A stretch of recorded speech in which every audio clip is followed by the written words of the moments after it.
I am 96 years old. My husband passed away 8 years ago. We spent 64 years together. Today, I want to tell you something that many people do not want to hear.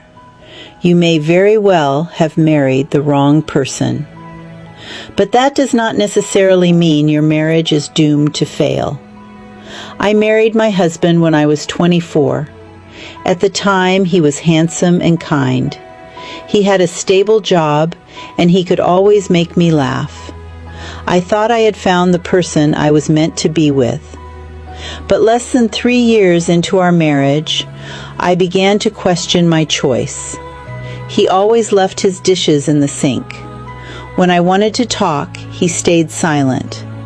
When I wanted some peace and quiet, he would not stop talking. We argued about money, children, our parents, and all kinds of trivial matters. I started to think, marriage should not be this exhausting. I must have married the wrong person. That year, I complained to a neighbor who had been married for 30 years.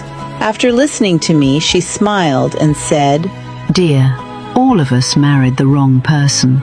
The secret to marriage is making the decision to turn the person in front of you into the right person for you." When I was young, I did not understand what she meant. Now I do. The person you choose when you get married will not remain the same forever. When my husband was 30, he was ambitious but quick-tempered. When he was 50, the pressures of life made him quiet and withdrawn. When he was 70, he became gentle and would hold my hand while we watched movies. When he was 85, he needed me to cut his food and remind him to take his medicine on time. I changed too. When I was young, I was timid and sensitive. In middle age, I became strong-willed. After my mother passed away, I fell into a deep, low point. It was only after I became ill that I truly learned to be patient. Neither of us remained the people we once were. That is why marriage has never been about finding someone who will always be perfect. It is about facing each other as you continue to change and still being willing to stay. There were some years when I did not like my husband very much. Sometimes I even looked forward to him leaving the house because I simply wanted to be alone and enjoy a few quiet days. We argued and we gave each other the silent treatment. I seriously wondered whether life would be easier if I lived alone. But I never stopped choosing him. Not because he was perfect, but because I understood that a marriage should not be easily given a death sentence simply because of a period of unhappiness. Later, I realized that many of the flaws that made me angry had reasons behind them. I thought his silence meant that he was indifferent. Later, I understood that it was simply his way of processing his emotions. I disliked how impulsively he spent money. Later, I learned that he had grown up in poverty and was afraid of being poor again. He simply wanted to prove that he was finally capable of living a good life. When you are willing to understand someone, many arguments lose their meaning. Marriage is also never an equal 50-50 arrangement at every moment. After I had surgery, I could not do anything. My husband took care of everything at home and never complained. Later, when he lost his job and fell into a deep low point, I was the one who held our family together. On some days, he pulled me forward.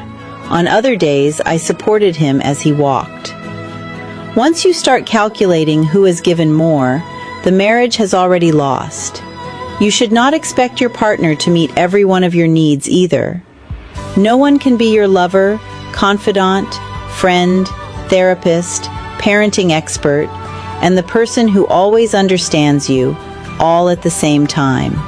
My husband was not my best friend, and he did not understand the books I enjoyed reading. I could not understand the mechanical knowledge he talked about either. But he was the person who walked through life with me. That was enough. Since my husband passed away, I have missed him every day. Not because he had no flaws, but because we went through poverty unemployment, illness, and the loss of loved ones together. We argued, we cried, and we laughed together. So the real question has never been, did I choose the right person?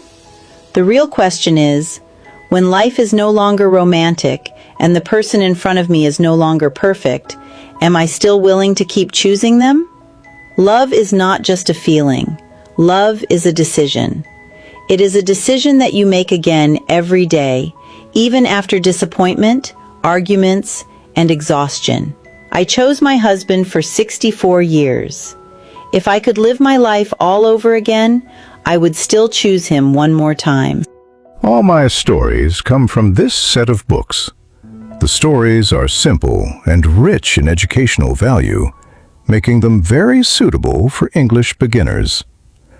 They will surely make you more interested in learning English.